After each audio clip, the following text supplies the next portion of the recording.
Hello friends, ഇന്നത്തെ എപ്പിസോഡിൽ അർച്ചന മീരടുത്തിയെ വിളിച്ച് വിവരങ്ങൾ പറയുന്നു. അത് കേൾക്കുന്ന മീരടുത്തി അർച്ചനയോട് ചോദിച്ചു, ഷെടാ ഇതിപ്പോ നമ്മൾ ചിന്തിക്കുന്ന നേരം കൊണ്ട് അവൻ അവളെ കെട്ടുമല്ലോ. ഉടുമ്പ് പിടിക്കുന്ന പോലെ അവൾ അവനെയും പിടിച്ചിട്ടുണ്ട്. എന്തായാലും എങ്ങനെയും ഈ വിവാഹം നടക്കാതിരിക്കുന്നതിന് വേണ്ടിയുള്ള കാര്യങ്ങളെ ഇനി നമ്മൾ ഉടനെ തന്നെ ചെയ്യണം. ഞാനും ഉടനെ തന്നെ അങ്ങോട്ട് വരാം എന്ന് മീരടുത്തി അർച്ചനയോട് പറഞ്ഞു. അത് കേട്ട അർച്ചന പറഞ്ഞു, എന്തായാലും ഏട്ടത്തി നാളെ അവര് വരുന്നുണ്ട്. അപ്പോൾ തന്നെ എന്തെങ്കിലും ഒരു വഴി മീന് കിട്ടുമെന്നുള്ള പ്രതീക്ഷയിലാണ് ഞാൻ.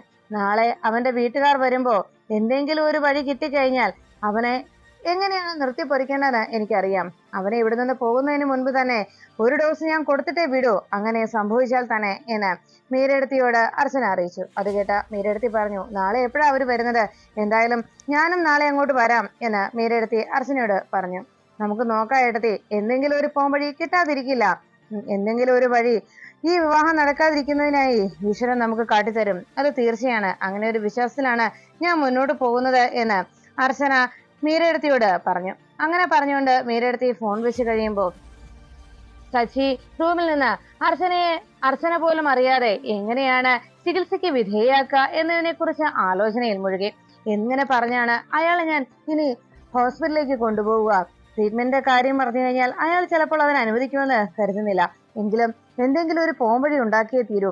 എത്രയും പെട്ടെന്ന് തന്നെ ഈ ട്രീറ്റ്മെന്റ് തുടങ്ങുകയും ചെയ്തു. അതിനെന്താണ് ഒരു വഴി എന്നെല്ലാം ആലോചിച്ച് അർച്ചന ഇനി ഹോസ്പിറ്റലിലേക്ക് പോകാമെന്ന് പറഞ്ഞാലും ഹോസ്പിറ്റലിലേക്ക് കൊണ്ടുപോകണമെന്ന് അർച്ചനയോട് നിർബന്ധം പിടിച്ചാൽ ഇനി എന്റെ കാര്യം ആലോചിച്ച് അർച്ചന വരാതിരിക്കുമോ? അങ്ങനെയൊക്കെയുള്ള നൂറുകൂട്ടം ചിന്തകൾ ശശിയുടെ മനസ്സിനെ അലട്ടുന്നു. ശശിയുടെ മനസ്സിലുണ്ടായ ആശങ്കകൾ കാരണം എങ്ങനെയാണ് അർച്ചനയെ ഒന്ന് കൊണ്ടുപോവുക എന്നോർത്ത് അങ്ങനെ ടെൻഷൻ അടിച്ചിരിക്കുമ്പോഴാണ് ശശിയുടെ ഫോണിലേക്ക് സന്ധ്യ ഡോക്ടർ വിളിക്കുന്നത്. സന്ധ്യ ഡോക്ടറുടെ കോള് വന്നതും ശശി വേഗം കോൾ എടുത്ത് ഡോക്ടറോട് സംസാരിച്ചു. ഡോക്ടർ ഫോൺ എടുത്ത ഉടനെ തന്നെ ശശിയോട് ചോദിച്ചത്, അർച്ചനയോട് ശശി കാര്യം സംസാരിച്ചോ? നാളെ തന്നെ ഹോസ്പിറ്റലിലേക്ക് എത്തില്ലേ എന്നായിരുന്നു. അത് കേട്ടതും ശശി പറഞ്ഞു, ഞാൻ അർച്ചനയോട് ഇതിനെക്കുറിച്ച് സംസാരിച്ചില്ല ഡോക്ടർ. എനിക്ക് ഈ ട്രീറ്റ്മെന്റിന്റെ കാര്യം പറയാനായിട്ട് സാധിക്കുന്നില്ല. കാരണം അർച്ചനയോട് ഹോസ്പിറ്റലിൽ പോണെന്ന് ഡോക്ടറെ കാണാൻ വരണമെന്നും പറഞ്ഞു കഴിഞ്ഞാൽ അർച്ചനയ്ക്ക് ഇനി മറ്റെന്തെങ്കിലും സംശയം ഉണ്ടായാലോ? മാത്രമല്ല ഇനിയും ട്രീറ്റ്മെന്റിന്റെ കാര്യം പറയുമ്പോൾ എന്റെ കാര്യം ഓർത്ത് ഞാൻ സത്യങ്ങൾ അറിയുമെന്നോർത്ത് അർച്ചനയ്ക്ക് ആശങ്കയുണ്ടായേക്കും. അതുകൊണ്ട് അർച്ചന ചിലപ്പോൾ ഹോസ്പിറ്റലിലേക്ക് വരാനും ഇങ്ങനെ ഒരു ആഗ്രഹത്തെക്കുറിച്ച് എന്നോട് പറയാനും അർച്ചന മടിക്കും. അതാണ് ഇപ്പൊ എന്റെ ടെൻഷൻ. അർച്ചന മനഃപൂർവ്വം ഇതിൽ നിന്ന് ഒഴിഞ്ഞു മാറാനേ ശ്രമിക്കുകയുള്ളൂ എന്ന് ഇപ്പോഴത്തെ അവസ്ഥയിൽ ഒരു കാരണവശാലും തന്റെ കൂടെ വരാനും പോകുന്നില്ല എന്ന് ശശി സങ്കടത്തോടെ സന്ധ്യ ഡോക്ടറോട് പറയുമ്പോൾ ഡോക്ടർ പറഞ്ഞു, എന്നാൽ ശശിക്ക് അക്കാര്യം പറയാനായി ബുദ്ധിമുട്ടുണ്ടെങ്കിൽ ശശി ഒരു കാര്യം ചെയ്യേ, നാളെ അർച്ചനയെ ഹോസ്പിറ്റലിലേക്ക് കൂട്ടിക്കൊണ്ടുപോവാം.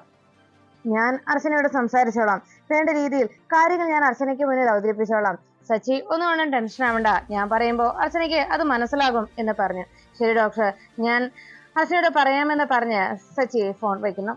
അർച്ചന കോള് ശശിയുടെ സംസാരം കേട്ടതിന് ശേഷം ആകെ വിഷമത്തോടെ ഇരിക്കുന്ന ശശിയുടെ മുഖത്ത് സന്ധ്യ ഡോക്ടർ അങ്ങനെ ഒരു കാര്യം പറഞ്ഞതിന്റെ ഒരു നേരിയൊരു സന്തോഷം ശശിയുടെ മുഖത്തുണ്ടാകുന്നുണ്ടെങ്കിലും എങ്ങനെയാണ് അച്ഛനോട് ഇക്കാര്യം ഒന്ന് അവതരിപ്പിക്കുക എന്നതായിരുന്നു ശശിയുടെ മനസ്സിനെ അലട്ടിയത്. ശശി റൂമിലിരുന്ന് ടെൻഷനോടെ ആലോചിച്ചിരിക്കുന്നത് കണ്ട് അരികിലേക്ക് എത്തിയ അർച്ചന ശശിയെ ആകെ ടെൻഷനിൽ ആലോചിച്ചിരിക്കുന്നത് കണ്ട് അരികിലേക്ക് എത്തിയ അർച്ചന ചോദിച്ചു, എന്താ ശശിയേട്ടാ? അപ്പോഴേക്കും അർച്ചനയും വല്ലാത്ത ടെൻഷനിലാണെന്ന് ശശിക്ക് മനസ്സിലായി. അർച്ചനയുടെ മനസ്സിനെ അലട്ടുന്ന കാര്യം സ്നേഹയുടെ വിവാഹ കാര്യമാണെന്ന് ശശിക്ക് അപ്പോൾ തന്നെ തിരിച്ചറിയാൻ കഴിഞ്ഞു. ശശി അർച്ചനയെ നോക്കിയിട്ട് പറഞ്ഞു, എടോ, തന്റെ മനസ്സിനെ ഇപ്പോൾ ടെൻഷൻ അടിപ്പിക്കുന്നത് എന്താന്ന് എനിക്കറിയാം. ഈ വിവാഹത്തിന്റെ കാര്യമല്ലേ, സ്നേഹയുടെ കാര്യമല്ലേ തന്നെ ഇപ്പോൾ ആശങ്കപ്പെടുത്തുന്നത് എന്ന് ചോദിച്ചപ്പോ അർച്ചന പറഞ്ഞു, സജിയട, നമ്മുടെ ഈ കുടുംബത്തെ മൊത്തത്തിൽ ബാധിക്കുന്ന കാര്യമാണ് ഞാനിപ്പോൾ ആശങ്കയിലായിരിക്കുന്നത്. എങ്ങനെയും ഈ വിവാഹത്തിൽ നിന്ന് സ്നേഹയെ പിന്തിരിപ്പിച്ച് തീരും. സ്നേഹയുമായിട്ടുള്ള ധനുഷിന്റെ വിവാഹം അയാൾ ആള് ശരിയല്ല സച്ചിയേട്ടാ, ഞാൻ പറഞ്ഞത് സത്യം തന്നെയാണ്. പക്ഷെ അത് തെളിയിക്കാൻ എന്തെങ്കിലും ഒരു പോംവഴി അതാണ് കണ്ടെത്തേണ്ടത് എന്ന് പറഞ്ഞു. അത് കേട്ടതും സച്ചി പറഞ്ഞു, എന്തായാലും താനിങ്ങനെ ടെൻഷൻ ആവാതെ, വിവാഹം ഉടനെ ഒന്നും നടക്കാൻ പോകുന്നില്ലല്ലോ. നാളെ ഉറപ്പീര് മാത്രമല്ലേ നടക്കുള്ളൂ. പെണ്ണുകാണൽ ചടങ്ങല്ലേ നാളെ ഉണ്ടാവുകയുള്ളൂ. അതിനുശേഷം നീ സമയമുണ്ടല്ലോ, നമുക്ക് നോക്കാടോ. താൻ ടെൻഷൻ ആവാതെ എന്തെങ്കിലും ഒരു വഴി നമുക്ക് കണ്ടെത്താതിരിക്കാൻ നമ്മുടെ മുന്നിൽ തെളിയാതിരിക്കില്ല. എന്തായാലും ഞാനിപ്പോൾ തന്നോട് മറ്റൊരു കാര്യം പറയാനാണ് വന്നത്. അത് വേറൊന്നുമല്ല, സന്ധ്യ ഡോക്ടർ നമ്മളെ വിളിച്ചിരുന്നു. ഡോക്ടർ എന്നോട് പറഞ്ഞത് നമ്മളുടെ ആഗ്രഹം സഫലമാകുന്നതിന് വേണ്ടിയുള്ള നേരിയ ഒരു വെളിച്ചം കണ്ടു തുടങ്ങിയിട്ടുണ്ട്. ഡോക്ടറുടെ സംസാരത്തിൽ നിന്ന് എനിക്കത് ബോധ്യമായി. ഡോക്ടർ ആ രീതിയിലാണ് എന്നോട് സംസാരിച്ചത്. നമ്മളുടെ ആഗ്രഹം സഫലമാക്കുന്നതിന് എന്തോ ഒരു പോംവഴി കണ്ടതുപോലെ ഡോക്ടർ ഉടനെ തന്നെ ഹോസ്പിറ്റലിലേക്ക് ചെല്ലണമെന്ന് പറഞ്ഞു. നാളെ തന്നെ നമ്മൾ രണ്ടുപേരും ഹോസ്പിറ്റലിൽ എത്തണമെന്നാണ് ഡോക്ടർ എന്നെ വിളിച്ചറിയിച്ചത് എന്ന് അർച്ചനയോട് സച്ചി പറയുന്നു. അത് കേട്ടതും അർച്ചന സച്ചിയുടെ സന്തോഷം കണ്ടിട്ട് അർച്ചന പറഞ്ഞു, സച്ചിയേട്ടാ, പക്ഷെ നാളത്തെ ഹോസ്പിറ്റലിലേക്കുള്ള യാത്ര അത് നമുക്ക് ഒഴിവാക്കിയേ പറ്റൂ. നാളെ ഇവിടെ എങ്ങനെ ഒരു ചടങ്ങ് നടക്കുകയല്ലേ. എന്തായാലും സച്ചിയേട്ടൻ പറഞ്ഞതുപോലെ അങ്ങനെ ഒരു പ്രതീക്ഷ നമുക്കുണ്ടാകുന്നുണ്ടെങ്കിൽ, അങ്ങനെ ഒരു സാധ്യതയുണ്ടെങ്കിൽ അത് തീർച്ചയായിട്ടും നമുക്ക് ഡോക്ടറെ അടുത്ത് പോയി അതിനെക്കുറിച്ച് സംസാരിക്കണം. പക്ഷെ നാളെ നമുക്ക് പോകാൻ പറ്റുകയല്ലോ. നാളെ ഇവിടെ സ്നേഹയുടെ ചടങ്ങ് നടക്കുകയല്ലേ. അപ്പോ നമ്മൾ ഇവിടെ നിന്ന് മാറി നിന്നാൽ അത് ശരിയാവില്ലല്ലോ സച്ചിയേട്ടാ. ഇങ്ങനെ ഒരു പ്രധാനപ്പെട്ട കാര്യം ഈ വീട്ടിൽ നടക്കുമ്പോൾ അതുകൊണ്ട് നാളത്തെ നമ്മുടെ യാത്ര അത് ഒഴിവാക്കിയേ പറ്റൂ. സച്ചിയേട്ടൻ ഒന്ന് ആലോചിക്കണം. ഇവിടെ സ്നേഹയുടെ വിവാഹ നിശ്ചയ ചടങ്ങല്ലേ നാളെ നടക്കുന്നത്. അപ്പോ ആ സ്നേഹയെ കാണാനായി ധനുഷിന്റെ വീട്ടിൽ നിന്ന് ആളുകൾ വരുമ്പോ നമ്മളിവിടെ ഉണ്ടാകേണ്ട സച്ചിയേട്ടാ എന്ന് അർച്ചന സച്ചിയോട് പറഞ്ഞു. സച്ചി അതെല്ലാം കേട്ടതിന് ശേഷം അർച്ചനയോട് പറഞ്ഞു, എടോ നമുക്ക് വേഗം പോയിട്ട് വരാമല്ലോ. അതും നാളത്തെ കാര്യം അത് നമ്മൾ അങ്ങനെ മാറ്റി വെക്കണോ എന്ന് ചോദിച്ചപ്പോ സച്ചിയോട് അർച്ചന പറഞ്ഞു, സച്ചിയേട്ടാ നമുക്ക് പോകാം. പക്ഷെ തൽക്കാലം സ്നേഹയുടെ ഈ വിവാഹ കാര്യത്തില് ഒരു തീരുമാനം ഉണ്ടാക്കണ്ടേ. ഇത് നമ്മുടെ ഈ കുടുംബത്തെ മൊത്തത്തിൽ ബാധിക്കുന്ന കാര്യമല്ലേ. അതുകൊണ്ട് തന്നെ അവളുടെ ജീവിതത്തിലെ ഒരു പ്രധാനപ്പെട്ട ചടങ്ങ് നടക്കുമ്പോൾ നമ്മളിവിടെ ഇല്ല എങ്കിൽ അത് അവൾക്ക് കൂടി വിഷമാകും. നമ്മൾ അവിടുന്ന് അകന്ന് മാറി നിൽക്കുന്നത് അവളെ ചിലപ്പോൾ വേദനിപ്പിച്ചാലോ. അതുമല്ല എങ്കിൽ ഈ വിവാഹം നടക്കാൻ പാടില്ലാത്തതാണെന്ന് ഞാൻ പറഞ്ഞതുപോലെ എന്തെങ്കിലും ഒരു കാര്യം നാളെ നമുക്ക് അതിൽ നിന്ന് മനസ്സിലാക്കാൻ കഴിഞ്ഞാലോ. അതുകൊണ്ട് നാളത്തെ ദിവസം നമ്മൾ ഇവിടെ നിന്ന് മാറി നിൽക്കുന്നത് ശരിയല്ല എന്ന് അർച്ചന സച്ചിയെ പറഞ്ഞ് മനസ്സിലാക്കണം. അതിനുശേഷം സന്ദീപിനെ സേതുമാധവൻ വിളിച്ചു വരുത്തുന്നു. സന്ദീപ് നെല്ലിശ്ശേരിയിലേക്ക് എത്തിയതിനു ശേഷം അച്ഛനെ കണ്ടതും അച്ഛൻ എന്താ അത്യാവശ്യമായിട്ട് വരണമെന്ന് പറഞ്ഞത് എന്ന് സന്ദീപ് എത്തിയതോടെ സേതുമാധവനോട് ചോദിച്ചു. സേതുമാധവൻ പറഞ്ഞു, അതെ, ഇവിടുത്തെ വിശേഷങ്ങളൊക്കെ നീ അറിഞ്ഞിട്ടുണ്ടാവുമല്ലോ എന്ന് ചോദിച്ച് സച്ചിയും അർച്ചനയും നന്ദനും അവിടെ ഇരിക്കുകയും സേതുമാധവൻ സന്ദീപിനോട് പറഞ്ഞു, എന്തായാലും അക്കാര്യം ഞാൻ നന്ദനോട് തന്നെ പറയാം, അവൻ തന്നെ പറയട്ടെ എന്ന് പറഞ്ഞപ്പോ നന്ദൻ വിവരം സന്ദീപിനെ അറിയിച്ചു. നാളെ സ്നേഹമോളുടെ വിവാഹ നിശ്ചയം നടത്തുകയാണെന്നും ധനുഷിന്റെ വീട്ടുകാർ ഇവിടേക്ക് സ്നേഹമോളെ പെണ്ണ് കാണാനായി എത്തും. നാളെ തന്നെ ആ ചടങ്ങ് നടത്താനാണ് അച്ഛനും ഞാനും തീരുമാനിച്ചിരിക്കുന്നത്. അതുകൊണ്ട് ചിലപ്പോ നാളെ തന്നെ സ്നേഹമോളുടെ വിവാഹം ഉറപ്പിച്ചേക്കും എന്ന് നന്ദൻ പറയുന്നത് കേട്ടതോടെ അർച്ചന ചോദിച്ചു, അല്ല നാളെ അവരിവിടെ വന്ന് സംസാരിച്ചിട്ട് ഒന്നുകൂടി ആലോചിച്ചിട്ട് പോരെ വിവാഹം ഉറപ്പിക്കുന്നത് എന്ന് അർച്ചന ചോദിക്കുമ്പോ നന്ദൻ ചോദിച്ചു, ഇനി എന്ത് ആലോചിക്കാനാണ്, എല്ലാം ആലോചിച്ചതിന് ശേഷമല്ലേ ഇങ്ങനെ ഒരു തീരുമാനമെടുത്തത് എന്ന് നന്ദൻ പറഞ്ഞു. ആ വാക്ക് കേട്ട ഉടനെ അർച്ചന ആകെ വിഷമത്തോടെ നിൽക്കുമ്പോൾ സേതുമാധവൻ ചോദിച്ചു, അല്ല എന്തെങ്കിലും അഭിപ്രായ വ്യത്യാസം നിങ്ങൾക്കുണ്ടോ, ഈ വിവാഹം നടത്തുന്നതിൽ എന്തെങ്കിലുമൊക്കെ താല്പര്യക്കുറവ് ഇവിടെ ആർക്കെങ്കിലും ഉണ്ടോ എന്ന് ചോദിച്ചു. അപ്പോഴേക്കും ഉടനെ അവിടെ നിന്ന് സന്ദീപ് പറഞ്ഞു, ഈ വിവാഹത്തോട് എനിക്ക് അല്പം താല്പര്യക്കുറവുണ്ട്. എന്റെ അഭിപ്രായം ഞാൻ പറയുകയാണ്. അയാളുമായിട്ട് സ്നേഹമോളുടെ വിവാഹം നടത്തുന്നതിൽ എനിക്ക് ഒട്ടും താല്പര്യമില്ല എന്ന് സന്ദീപ് നേരിട്ട് സേതുമാധവനെ അറിയിക്കുന്നു. അത് കേട്ട ഉടനെ നന്ദൻ ചോദിച്ചു, സന്ദീപെ, നീ അഭിപ്രായം പറയുന്നത് നിന്റെ സ്വന്തം താല്പര്യത്തോടെയാണോ, നിന്റെ തന്നെ അഭിപ്രായമാണോ, അതോ മറ്റാരുടെയെങ്കിലും പ്രേരണയാൽ നീ പറയുന്നതാണോ എന്ന് സന്ദീപിനോട് നന്ദൻ ചോദിക്കുന്നു. അത് കേട്ടതും സന്ദീപ് പറഞ്ഞു, ഇല്ല ഏട്ടൻ പറയുന്നത് പോലെ ആരുടെയും പ്രേരണയിലൊന്നും ഞാൻ പറയുന്നതല്ല, ഞാൻ എൻ്റെ സ്വന്തം ഇഷ്ടപ്രകാരം ഞാൻ പറഞ്ഞതാണ് ഈ തീരുമാനം എന്ന് നന്ദനോട് സേതുമാധവനോടും സന്ദീപ് പറയുന്നു. അർച്ചനയുടെ നിർബന്ധപ്രകാരമോ അർച്ചന പറഞ്ഞിട്ടോ ആണോ ഇങ്ങനെ ഒരു തീരുമാനം സന്ദീപ് പറഞ്ഞത് എന്ന രീതിയിൽ നന്ദൻ ചോദിക്കുന്നത് കേട്ട് സന്ദീപ് പറഞ്ഞു, ആരും എന്നെ പ്രേരിപ്പിച്ചിട്ടോ ആരും എന്നെ നിർബന്ധിച്ചിട്ടോ ഞാൻ പറയുന്നതല്ല, ഞാൻ എൻ്റെ സ്വന്തം താല്പര്യത്തിന് ഇങ്ങനെ ഒരു തീരുമാനം അറിയിച്ചതാണ് എന്ന് പറഞ്ഞപ്പോ നന്ദൻ അവിടെ നിന്ന് എഴുന്നേറ്റു. എന്നിട്ട് ചോദിച്ചു, അങ്ങനെയാണെങ്കിൽ എന്ത് കാരണമാണ്, വ്യക്തമായിട്ടുള്ള ഒരു റീസൺ നീ പറയണം. ഈ വിവാഹം നടക്കാതിരിക്കുന്നതിന് വേണ്ടി എന്താണ് നീ കണ്ടെത്തിയ കാരണമെന്ന്. അത് നീ പറയുന്നത് എനിക്കും അച്ഛനും ബോധ്യപ്പെട്ടാൽ ഈ നിമിഷം ഈ വിവാഹം നമുക്കിവിടെ നിർത്തിവെക്കാം. അങ്ങനെ പറഞ്ഞുകൊണ്ട് നന്ദനോട് സേതുമാധവൻ പറയുന്നതിന് മുമ്പ് നന്ദൻ സന്ദീപിനോട് അങ്ങനെ ഒരു തീരുമാനം അറിയിച്ചു. അത് കേട്ടതും ഒന്നും മിണ്ടാതെ സന്ദീപ് നിൽക്കുന്നത് കണ്ട് സേതുമാധവൻ പറഞ്ഞു, നന്ദ, ഇനി ബാക്കി ഞാൻ പറഞ്ഞോളാം അവനോട്. നിന്നോട് ഒന്ന് മാത്രമേ എനിക്ക് പറയാനുള്ളൂ. നമ്മുടെ വീട്ടിൽ ഇനി ഒരു വിവാഹം കൂടി നടക്കാൻ പോകുന്നു, അതും സ്നേഹമോളുടെ വിവാഹം.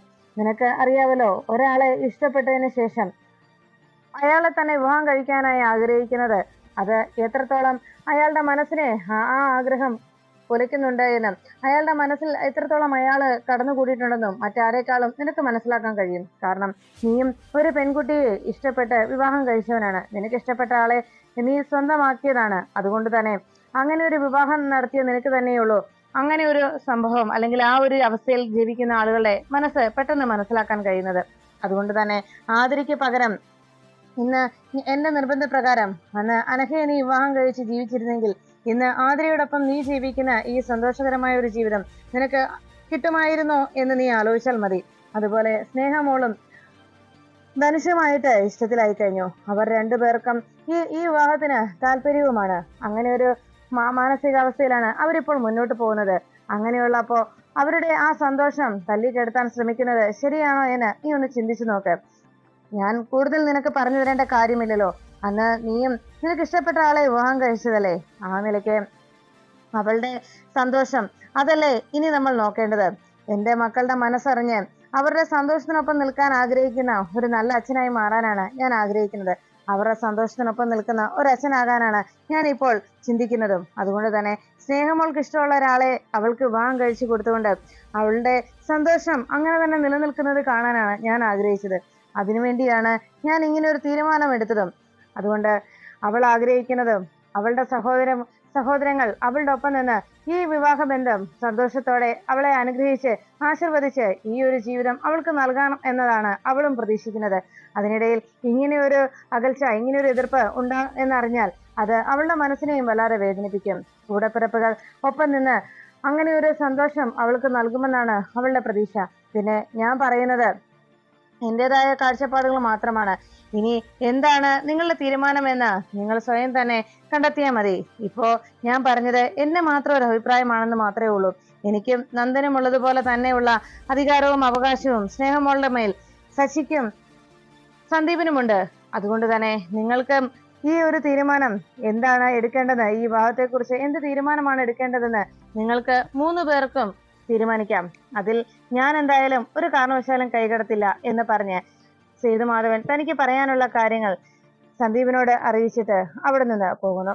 സേതുമാധവൻ പോയി കഴിയുമ്പോഴേക്കും സന്ദീപ് എത്ര പറഞ്ഞിട്ടും അത് കേൾക്കാൻ തയ്യാറാകാതെ നന്ദനും സേതുമാധവന്റെയും സംസാരം കേട്ട സന്ദീപ് ആകെ തകർന്നു പോകുന്നു. അപ്പോഴാണ് സ്നേഹയോട് ധനുഷ് ഫോണിൽ സംസാരിച്ചുകൊണ്ടിരിക്കുന്നത്.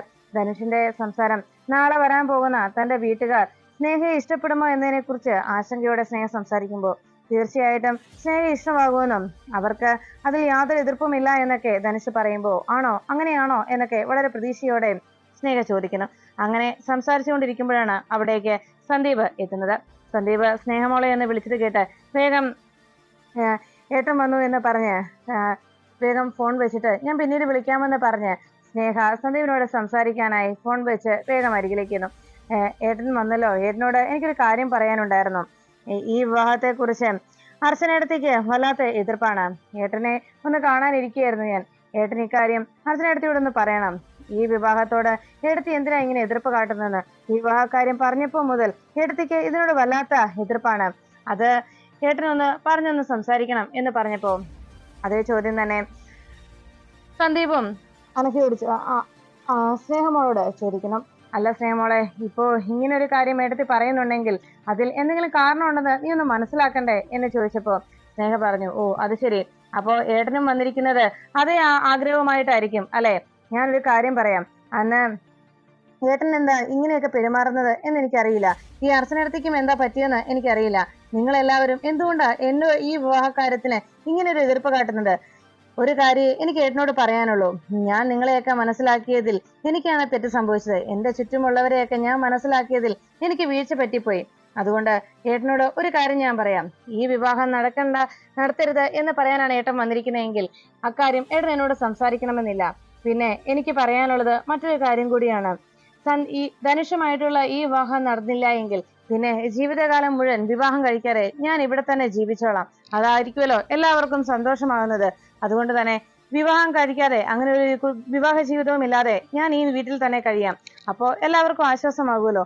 പിന്നെ ധനുഷുമായിട്ടുള്ള ഈ വിവാഹത്തോട് എതിർപ്പ് കാട്ടാൻ ഏട്ടൻ പറഞ്ഞപ്പോ ഏട്ടനോട് എനിക്കൊരു കാര്യം പറയാനുള്ളൂ. അന്ന് ആതിരയെ വിവാഹം കഴിക്കാനായി ആതിരയെ ഏട്ടന് ഇഷ്ടമാണെന്ന് പറഞ്ഞപ്പോ എല്ലാവരെയും പോലെ ഞാനും ഏട്ടന്റെ ഇഷ്ടത്തിനൊപ്പം കൂട്ടുനിന്ന ആളാണ്. നിങ്ങളുടെ വിവാഹം നടക്കണമെന്ന് മറ്റെല്ലാവരെയും പോലെ ഞാനും ഏറ്റവും കൂടുതൽ ആഗ്രഹിച്ചതാണ്. പക്ഷേ എന്നിട്ട് ഏട്ടൻ എന്നോട് ഇപ്പൊ ഇങ്ങനെ കാണിക്കുമ്പോൾ എനിക്ക് വല്ലാത്ത വിഷമം തോന്നുന്നുണ്ട്.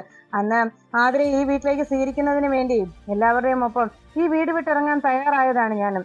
അതിന് പകരമായിട്ട് ചോദിക്കുകയല്ല ഞാൻ. പക്ഷെ എന്റെ ഇഷ്ടം, ഈ ഒരു ഇഷ്ടം അതിന് കൂട്ടുനിൽക്കുമെന്ന് ഞാൻ കരുതി. ഏട്ടനും എന്റെ മാനസികാവസ്ഥ എന്താണെന്ന് അറിയാവല്ലോ. ഒരാളെ സ്നേഹിച്ച് വിവാഹം കഴിച്ച ആളല്ലേ ഏട്ടൻ. എന്നിട്ടും ഏട്ടന് എന്റെ മനസ്സ് തിരിച്ചറിയാൻ കഴിയുന്നില്ലെങ്കിൽ പിന്നെ എനിക്ക് ഒന്നും പറഞ്ഞിട്ട് കാര്യമില്ല. എന്തായാലും ഒരു കാര്യം ഞാൻ ഏട്ടനോട് പറയാം. ധനുഷിനെ അല്ലാതെ മറ്റൊരാളെ ഞാൻ ഇനി വിവാഹം കഴിക്കില്ല. ധനുഷിന്റെ കൂടെ അല്ലാതെ മറ്റൊരാളുടെ കൂടെ ഇനി ഈ സ്നേഹയ്ക്കൊരു ജീവിതവുമില്ല എന്ന് സ്നേഹ നിർബന്ധപൂർവ്വം സന്ദീപിനോട് പറഞ്ഞു. സന്ദീപ് അപ്പോഴും സ്നേഹമോളെ ഞാൻ പറയുന്നു ഒന്ന് കേൾക്ക് എന്ന് പറഞ്ഞപ്പോ ഇക്കാര്യം സംസാരിക്കാൻ അല്ലെങ്കിൽ ഏട്ടന് ഇതിൽ നിന്ന് എന്നെ പിന്തിരിപ്പിക്കാനാണ് ഏട്ടൻ വന്നതെങ്കിൽ ഇനി ഏട്ടൻ ഇവിടെ നിന്ന് സംസാരിക്കണമെന്നില്ല എന്ന് പറഞ്ഞ് സന്ദീപിനോട് സ്നേഹ തന്റെ തീരുമാനം അറിയിക്കണം. അങ്ങനെ സന്ദീപിനോട് തന്റെ നിലപാട് സ്നേഹ അറിയിക്കുന്നത് കേട്ട് ആകെ വിഷമത്തോടെ സന്ദീപ് പറഞ്ഞു, സ്നേഹ ഞാൻ പറയുന്നത് എന്ന് പറഞ്ഞതും എനിക്കൊന്നും കേൾക്കണ്ട. ഈ കാര്യം വിവാഹം നടക്കില്ല എന്ന് പറയാനാണെങ്കിൽ ആരും എന്റെ അടുത്തേക്ക് വരണ്ട എന്ന് പറഞ്ഞ് സ്നേഹ ദേഷ്യത്തോടെ നിന്നു. സന്ദീപ് അവസാനം ഒന്നും മിണ്ടാതെ ആ റൂമിൽ നിന്ന് പുറത്തേക്ക് ഇറങ്ങി. ഈ സമയത്ത് താഴെ സന്ദീപിനോട് എന്ത് മറുപടിയാണ് സ്നേഹ പറഞ്ഞത് എന്നറിയുവാനായി കാത്തു നിൽക്കുകയായിരുന്നു അനഘയും അർച്ചനയും. സന്ദീപ് സ്നേഹയോട് സംസാരിച്ചിട്ട് താഴേക്ക് ഇറങ്ങി വരുമ്പോൾ അർച്ചന സന്ദീപിനെ വിളിച്ചു. സന്ദീപെ എന്ത് പറഞ്ഞു, എന്ത് സ്നേഹ പറഞ്ഞത് എന്ന് ചോദിച്ചപ്പോ എടുത്തി എന്ന് പറഞ്ഞ് സന്ദീപ് സംസാരിക്കാൻ തുടങ്ങുമ്പോഴേക്കും മുകളിൽ നിന്ന് അർച്ചന വിളിച്ചു പറഞ്ഞു, ഞാൻ പറയാം എന്താ പറഞ്ഞത് എന്ന് പറഞ്ഞ് നേരെ സ്നേഹ താഴേക്ക് ഇറങ്ങി വന്നു. അതെ ഞാൻ നിങ്ങളോടെല്ലാം പറഞ്ഞ കാര്യം തന്നെയാണ് ഞാൻ ഏട്ടനോടും പറഞ്ഞത് എന്ന് പറഞ്ഞ് സ്നേഹ അർച്ചനയുടെ അരികിലേക്ക് എത്തി. നിങ്ങൾക്ക് എന്താ പ്രശ്നം? ഈ വിവാഹം നടക്കരുത് എന്ന് ഇങ്ങനെ പറയാനുള്ള കാരണം എന്താണ് എന്ന് ചോദിച്ച് സ്നേഹ അരികിലേക്ക് എത്തി അർച്ചനയോട് ദേഷ്യപ്പെടുന്നു. അത് കേട്ട അർച്ചന പറഞ്ഞു, അതെ സ്നേഹ ഞാൻ പറയുന്നത് നീ ഒന്ന് കേൾക്ക് എന്ന് പറയുമ്പോ സ്നേഹ പറഞ്ഞു, എനിക്കൊന്നും കേൾക്കണ്ട. അതെ നിങ്ങൾ പറഞ്ഞിട്ട് ഞാൻ കേൾക്കാതിരുന്നത് കൊണ്ടായിരിക്കും എന്റെ കൂടെപ്പിറപ്പിനെ തന്നെ എന്റെ അരികിലേക്ക് പറഞ്ഞയച്ചത് അല്ലെ? സന്ദീപേട്ടനെ പറഞ്ഞ് എന്റെ മനസ്സ് മാറ്റാൻ കഴിയുമെന്നുള്ള പ്രതീക്ഷയിൽ കാത്തു നിൽക്കുകയായിരുന്നല്ലേ എന്ന് ചോദിച്ചപ്പോ അർച്ചന പറഞ്ഞു, അതെ ഞങ്ങൾ അങ്ങനെയൊന്നും കാത്തു നിന്നല്ല. നീ പറയുന്നൊന്ന് മനസ്സിലാക്കണം. ഞാൻ നിന്നെ സന്ദീപിനോട് സംസാരിക്കാൻ പറഞ്ഞത് ഈ വിവാഹത്തിൽ നിന്ന് നിന്നെ പിന്തിരിപ്പിക്കണമെന്ന് പറയാൻ വേണ്ടിയാണെങ്കിൽ പോലും അത് എന്റെ താല്പര്യപ്രകാരമല്ല സന്ദീപ് എന്ന് പറഞ്ഞത്. സന്ദീപിന്റെ സ്വന്തം ഇഷ്ടം അറിയിച്ചതാണ്. സന്ദീപ് അങ്ങനെ ഒരു താല്പര്യം പറഞ്ഞെങ്കിൽ അതിന് കാരണം സന്ദീപിന്റെ മനസ്സിലുണ്ടാകും. അല്ലാതെ ഞാൻ ആരെയും നിർബന്ധിച്ച് പറഞ്ഞയച്ചതല്ല. സന്ദീപ് നിർബന്ധപൂർവ്വം നിന്നോട് സംസാരിക്കണമെന്ന് പറഞ്ഞ് അവിടേക്ക് ഇറങ്ങി വന്നതാണ്.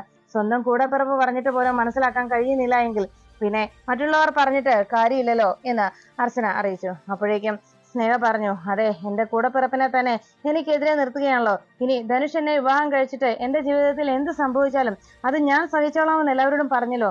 പിന്നെയും നിങ്ങൾക്ക് എന്താ പ്രശ്നം എന്ന് ചോദിച്ച് സ്നേഹ ബഹളം വെച്ചു. അപ്പോഴേക്കും അവിടേക്ക് നന്ദൻ എത്തി. സ്നേഹമോളെ എന്താ പ്രശ്നം എന്ന് ചോദിച്ചപ്പോ നന്ദൻ അരികിലേക്ക് എത്തി. സ്നേഹ പറഞ്ഞു, ഈ വിവാഹത്തിൽ നിന്ന് പിന്മാറണമെന്ന് പറഞ്ഞ് വീണ്ടും സന്ദീപേട്ടനെ എന്റെ അടുത്തേക്ക് പറഞ്ഞു വെച്ചിരിക്കുകയാണ് ഈ അർച്ചനടുത്ത്. ഈ വിവാഹ ആലോചന തുടങ്ങിയപ്പോൾ മുതൽ അർച്ചനടുത്തേക്ക് എന്താണെന്ന് അറിയത്തില്ല. ഈ വിവാഹം നടക്കാൻ പാടില്ല എന്ന് പറഞ്ഞ് എന്റെ പിന്നാലെ നടക്കുകയാണ്. എത്ര പറഞ്ഞിട്ടും എനിക്ക് മനസ്സിലാവുന്നില്ല ഇവർക്കൊക്കെ എന്താ പറ്റിയതെന്ന്. ഈ വിവാഹം നടക്കാൻ പാടില്ലാത്തതാണ് എന്ന് പറഞ്ഞ് എന്നെ ഇതിൽ നിന്ന് പിന്തിരിപ്പിക്കാനാണ് ഇവർ ശ്രമിക്കുന്നത്. എന്തായാലും ഇവരോട് പറയുന്നതൊന്നും ഇവരും കേൾക്കാൻ തയ്യാറാകുന്നില്ല എന്ന് പറഞ്ഞ് സ്നേഹ പരാതി എന്നോണം നന്ദനോട് സംസാരിച്ചു. അത് കേൾക്കുന്ന നന്ദൻ അർച്ചന മനഃപൂർവ്വം സന്ദീപിനെ തന്റെ അരികിലേക്ക് പറഞ്ഞയച്ചതാണ്, സ്നേഹയുടെ അരികിലേക്ക് അയച്ചതാണ് എന്നുള്ള രീതിയിൽ അർച്ചനയെ രൂക്ഷമായി നോക്കുന്നു. അർച്ചന ഒരു കാര്യം ഞാൻ പറഞ്ഞേക്കാം, ഇതിനു മുൻപ് പലതവണ ഇതുപോലെ തന്നെ പറയുകയുണ്ടായി. എന്തായാലും ഈ നന്ദൻ അവസാനമായി പറയുന്നതാണ്.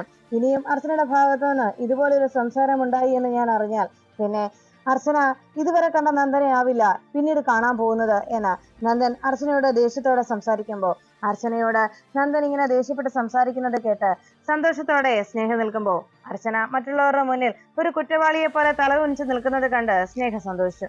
എന്നാൽ ഇതേ സമയം എല്ലാ സത്യാവസ്ഥയും അർച്ചനയോട് പറയാൻ കഴിയാത്തതിന്റെ വീർപ്പുമുട്ടലിലും യഥാർത്ഥ സത്യം എന്തെന്ന് തിരിച്ചറിഞ്ഞിട്ടും അത് പറഞ്ഞ് സ്നേഹയുടെ ജീവിതം രക്ഷിക്കാൻ കഴിയാത്തതിന്റെ സങ്കടത്തിലും അനഘ വേദനയോടെ അർച്ചനയും നോക്കുന്നു.